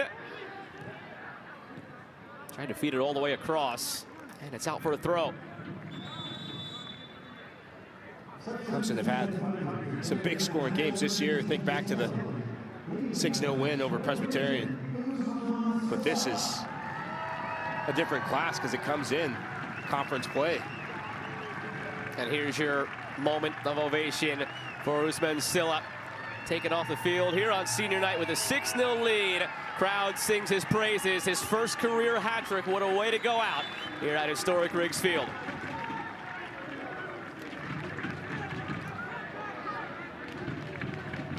A performance by Silla, getting all the plaudits, all the hugs. A player who, when you think of standout performers in this conference, when you think of players that teams dread playing against, he's up there.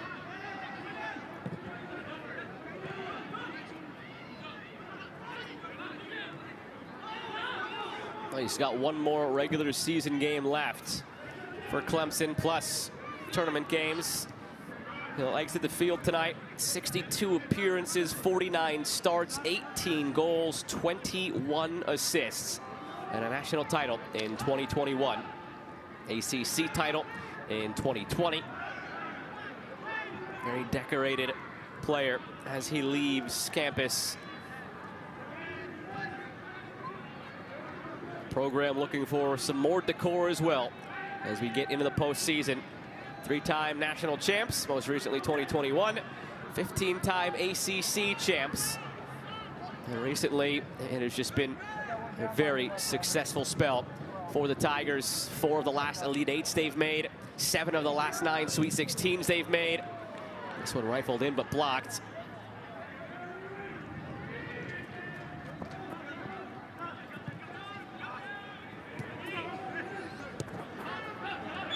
Back for Pop Marboy. A whistle back behind the play stops things as Jonathan Murphy is down for Boston College. He did not start tonight, but he's played near starter minutes off the bench. New England Revolution Academy player, junior here in the Eagles system. Overall, he only had 26 appearances, 10 starts between freshman and sophomore years. Has blossomed into a bigger role this year. 15 appearances, 11 starts. But replaced now as he goes down with a knock. The knock came at the top of the box. Looked like he was moving very gingerly, and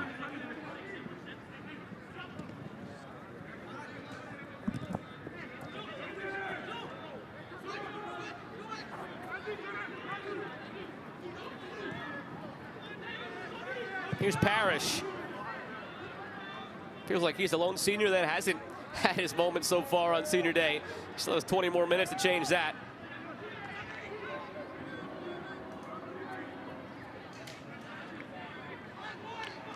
think if you're a captain and you're Parrish, you want to soak up every last second of this, and I know I would be, and I think you see that more from midfield players, that you're the engine room, you're the tone setter, the standard bearer for this team. And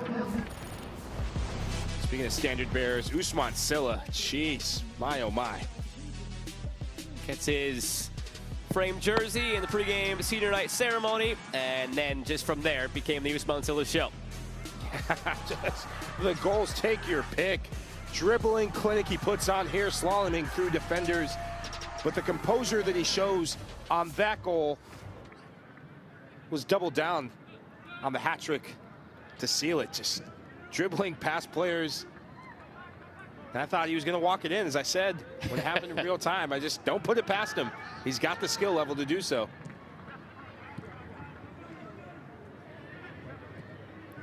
Lundegaard. Okunlola. Well, they're number 15 in the coaches poll. They are number 10 in the RPI. They were number 2 in the Atlantic Division coming into the night, pending the result between Notre Dame and Wake Forest later tonight. If it's a Notre Dame win, they could be tied for number 1 in the Atlantic Division. Roble slips it through. Roble lays it off for Okunlola.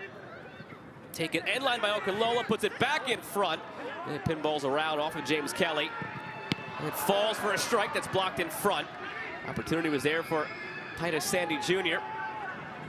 Now, all that, Michael, is to say, all those rankings and standings was made very clear by Mike Noonan. They're aware of it. He's aware of it. His staff's aware of it. He knows the players are checking on it, but they never directly address it. It's a point made by him to never, as a group, directly address it so they can keep the focus on the one game at a time. And of course, one game at a time, in the little scale that is, ends up in the big picture, adding up to exactly what you want and being exactly where you want to be come the end of the season. So they're aware of it and where they are, but they're not talking about it. It shows that they have a next game mentality, and you look at the games that haven't gone their way. The loss to Notre Dame, next game they come out and win. The loss to Wake Forest, next game they come out and win, and they've kept winning and getting results, and that's why they're in the position that they're in, looking not too far off from Wake Forest. And if Notre Dame gets a result tonight against the Demon Deacons, then you're going into that last day with Hall to play for that top spot in their division. Now Drew Serafino goes down off the field for Boston College. Boati comes back in to take his spot. It's just been that kind of night. Nothing's going their way on the scoreboard. They lost a couple of guys who have had to come off due to injury. Jonathan Murphy, now Drew Serafino. In the first half, it was their captain, Diego Ochoa. Klein caught a no man's land here. Tries to chip it through and avoid the pressure. This is coming after their loss in the midweek against Stonehill. For Boston College, a local game against a smaller school. One of those that, in the eyes of Coach Bob Thompson, you just want to forget about as soon as you're done with it. Came at a bad time for the midterms this week, and just didn't feel like their focus was there entirely on that Stonehill game. You wonder how much of a carryover that was on the road here now against the Clemson team. And one thing's for sure, Michael, you cannot have that sort of carryover when you're going up against a team that is number 15. You and I both know they're probably a top 10 team and deserve to be. That's when you get a result like you have here tonight. And I remember midterms so well. Dreaded them. That's why I did the best I could. Just like Clemson. Nope. That's why I did the best I could to prepare as much, knowing that you're a student athlete first, and so you have to prioritize your education. But to come and play Clemson, to play them on the road, you almost wish that this, if you're Boston College, this was at home.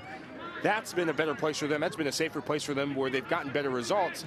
And you give yourself a better opportunity to go toe-to-toe with a Clemson side that's been rampant as of late in the final third. They did not win a road game last season, Boston College. They were stellar at home, and this is their last regular season road game here in 2023. Also winless on the road this year. Well, coming up after us, it's the game of the night, not only in the ACC, but probably around the country, maybe the game of the week around the country. Number 6, Notre Dame. Number 3, Wake Forest. Matthew Rue, 9 goals, tied for second in the ACC. And that's who he's tied with. Mitchell on the other side, 9 goals as well. I know you'll be keyed in. This is when you could let your biases show through. You're a Wake Forest boy through and through. You'll be tuned in to Dallin Cuff and Devin Kerr coming up after this, I'm sure. Oh, man, this is the heavyweight matchup that we've been waiting for. And how the season's gone for both these sides. Momentum really on their side, and two teams that are getting wins at home, making their home stadiums fortresses, but they're crafty on the road. They know what to do to grind out results when they need to. The Demon Deacons, though, man, they are looking good. And it's not just Mitchell getting their goals, it's midfielders chipping in as well. And those are two teams who beat Clemson, so you know, come tournament time, Clemson probably chomping at the bit, hoping that they can see those two teams again to right the wrong. It was the 3-2 loss earlier in the season against Notre Dame. It was a 1-0 loss later in September against Wake Forest. Wake Forest game and the Notre Dame games both on the road for Clemson.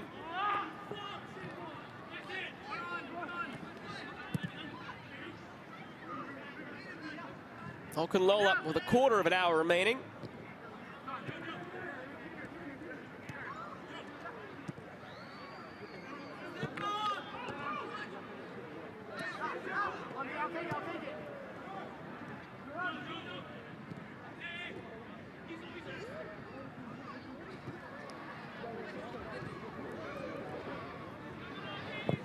Out wide for Sandy, looking back post. Xavi O'Neal gets it away.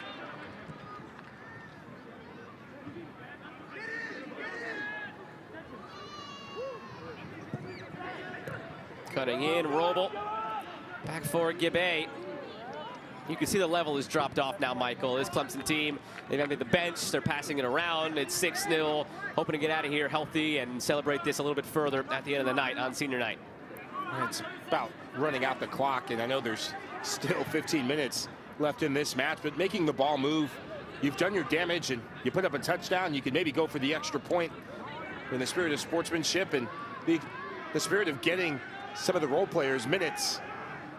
Keep the ball circulating, waiting for a clear-cut chance. Then you go to goal. Another change coming now for Clemson.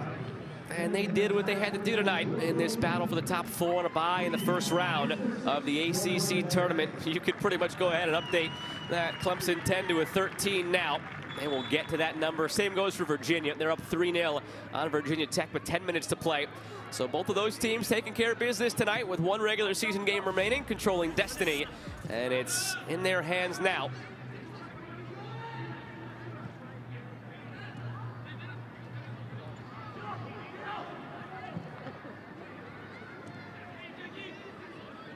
Roble.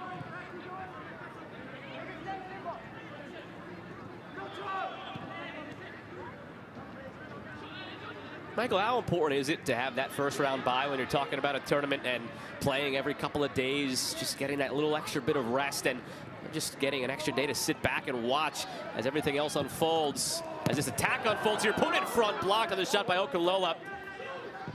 Kept alive, strike from distance here, saved by Klein. But how important is it to have that first round bye? It's really important, not just from the rest factor.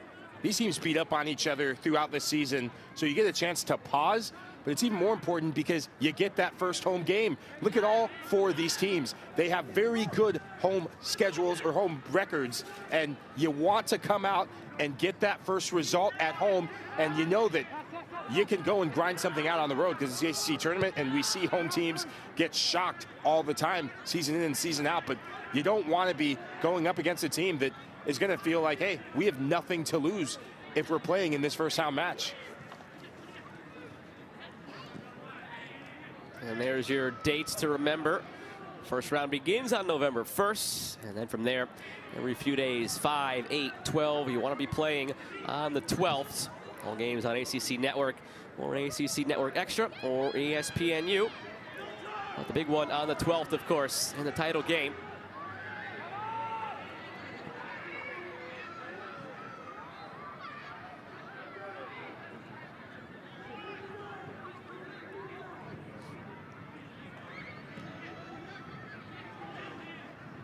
Some space to work here again for Clemson, but the pass well behind Roble.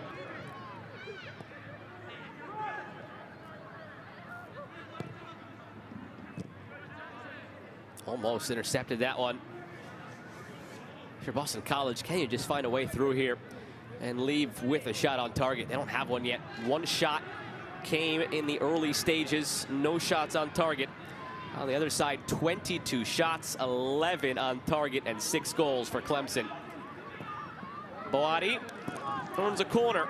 Maybe here they get their moment.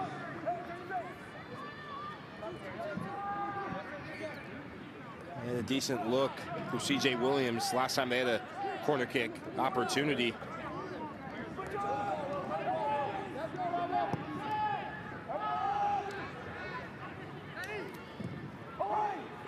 Driven in, headed goalward, and there's a gather for Logan Brown. Freshman subbed out earlier in this half for Joseph Andema, and that is the first time he's touched the ball. You're a freshman, and especially being a goalkeeper coming in a game like this, you just want to be steady. You don't need to be a hero. Try from distance, and that's a steady save from Brown. Just want to get the basics right, be calm, do the simple things, go through the mechanics. You get a big pat on the back afterwards. And he's behind Andema, a sophomore who is stellar as a freshman, has been stellar again this year. As a sophomore, his all-ACC freshman team last year.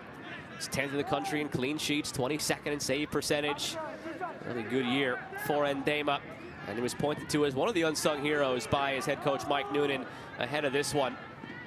So much of the accolades and attention go to your attacking players, the Sillas of the world, who we've spent ample time talking about tonight with his hat trick. Meinhard with his brace, but at the back, Andema has helped this team more ways than people realize. And you know he'll have to come up big come tournament time when you're going up against some of the top teams again. Floated in, trailing run by Okunlola. Ball is loose here for Roble, pokes it forward, looking inside again to Okunlola. But intercepted with 9 to play. And Andema came in, he had some big boots to fill, and George Marks, leader, one of their captains that led them to the national championship. So a lot of expectation, a lot of pressure in that goalkeeping position. In year 2, he looks more steady. And last year, good with his feet, good playing out of the back, but it sometimes leaving rebounds for opponents caused him a lot of trouble this year. Just cleaner in terms of collecting saves and shots right at him.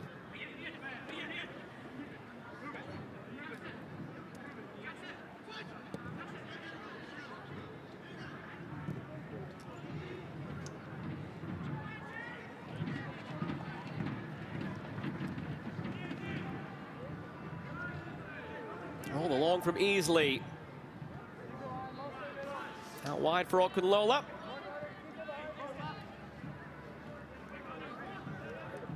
Chifamba.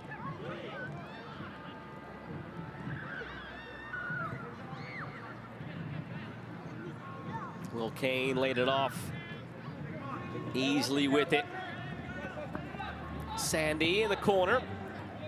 And we've reached the top of the hour here at 8 p.m. Eastern, and you can find Notre Dame Wake Forest after us here on the ACC Network. In the meantime, you can find it on the app. They're a few moments away from kickoff there.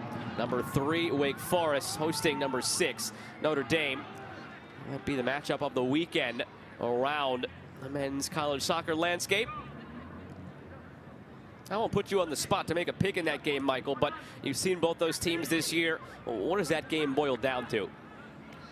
For Notre Dame, we've gotten to cover their game set pieces. How well and effective they are on set pieces will determine if they get their chances and make them count. For Wake Forest, it's on the counter and in transition. They get numbers forward quickly, and they get numbers forward in a flash. Notre Dame, solid defensively, and it's winning in both boxes. But I think set pieces is going to be the big factor for the Irish. Wake Forest, well, Spry Stadium, I know from experience, could be a magical Spry night, but it's hard to bet against the Demon Deacons with what they've shown at Spry Stadium this season. Now Virginia putting the final touches on the win over Virginia Tech. They were on 10 points coming into the night. They will host UNC to end the season. This Clemson team will travel to NC State near the bottom of the ACC standings to end the season. So Virginia will be on 13. Clemson will be on 13. At the moment, Wake Forest is on 13, pending the result tonight against Notre Dame. Easily takes it outside to the end line, and it's out for a goal kick. But depending on what they do in this one against Notre Dame, Wake Forest will end the season against Louisville in Louisville, which is a very tough fixture. So let's play hypothetical here. Let's say, I know you won't like this, Michael, but let's say Notre Dame goes into Spry, knocks off Wake Forest. 13 points for Wake Forest, 13 points for Clemson, 13 points for UVA. Wake Forest travels to Louisville. Clemson travels to NC State. Virginia hosts UNC.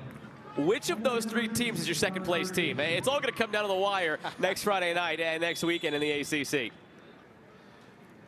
Liverpool, I wish, got the Merseyside Derby on my mind already. Jeez. Louisville, the Liverpool of Kentucky. How about that? They both there you go. Put on a T-shirt. Yeah, but Louisville has been a Jekyll and Hyde season for them, so always difficult to predict which team is going to come out and which team you're going to face. The Demon Deacons rattling off 8 wins in a row. Hard to bet against them. I still think Clemson, whether they finish in top spot or not, they are the team that you don't want to face. Them in Virginia, you don't want to see them anywhere on the schedule. I pick one of those two teams to make a run to the championship. I'm saying it right now. I think I'm with you. Maybe it's recency bias, you and I having seen these teams very recently, but they are forces to be reckoned with. Late bloomers in the case of Clemson, as we've touched on throughout the night, but they are certainly on their way. And again, that's just a hypothetical. I probably wouldn't bet against Wake Forest tonight either. And in the hypothetical, I'm picking them to lose tonight. But that was just for a little moment of fun. It's going to be a tight game and a difficult one for Notre Dame to come out on top of at Spry against Wake Forest. But in the interest of fun for next Friday night, I'd probably say a Wake Forest loss sets the stage for maximum drama with 3 teams then on 13 points. Be setting up the match with multiple screens going on while we're doing the match. I'll tell you what, that'll be a ton of fun. And that one again kicking off now on the app. It'll follow us as soon as we go final here on ACC Network.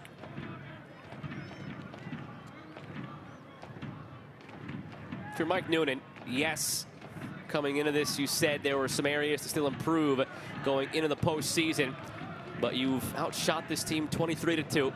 Shot on target, 11-1. Score, 6-0. Still, I'm sure he'll find something to want to improve, Michael. What do you think that could be after the near 90 minutes we've seen tonight? I think it'll be set pieces. And that's being probably overly critical, but they are so good in possession, so good in pressing. Now it's taking it one step further and being ruthless on set pieces. If you end up playing a Notre Dame, say you make it far in this, you end up facing a Notre Dame, that's where the game's going to come down to. And the Irish, very good on set pieces. If you're Clemson, if you can go toe-to-toe and get goals off set pieces, then you become the complete package.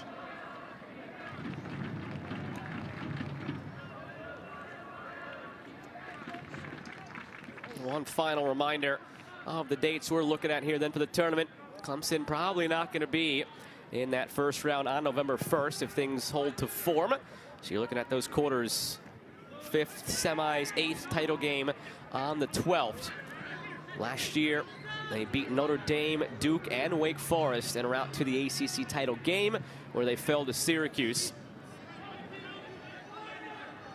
If they run a similar gauntlet this year, Notre Dame, Duke, Wake Forest last year. That's currently 3 top 10 teams, Michael.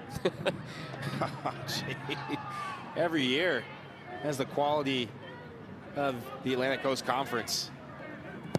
And it's changed quite a bit from who the powerhouses have been over the last 5 years, let alone from last year to this year.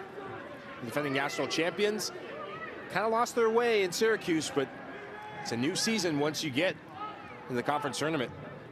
It seems like there's always a team who's there to pick up the slack. It's not the year Syracuse maybe wanted, but last year wasn't the year Notre Dame wanted. And look where they are this year. So somebody always picks it up when another team drops the rope. Notre Dame, Wake Forest. Again, as soon as we go final, you'll see it here on your screens on ACC Network. It's currently on in the app if you don't want to miss 60 seconds of it. We'll get you there as quickly as possible, 70 seconds from now.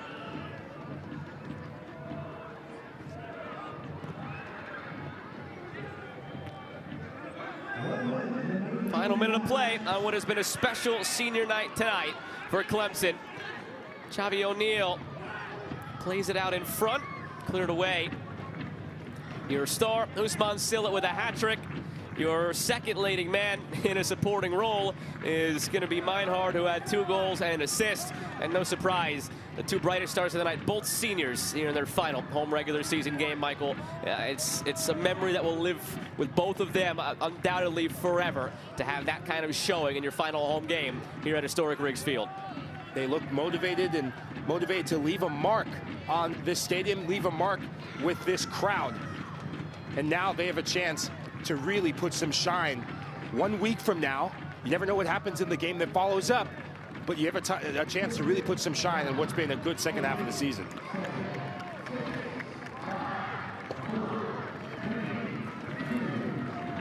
Well, that'll do it tonight from historic Riggs Field. Clemson 6, Boston College 0. What a way to celebrate senior night for the Tigers.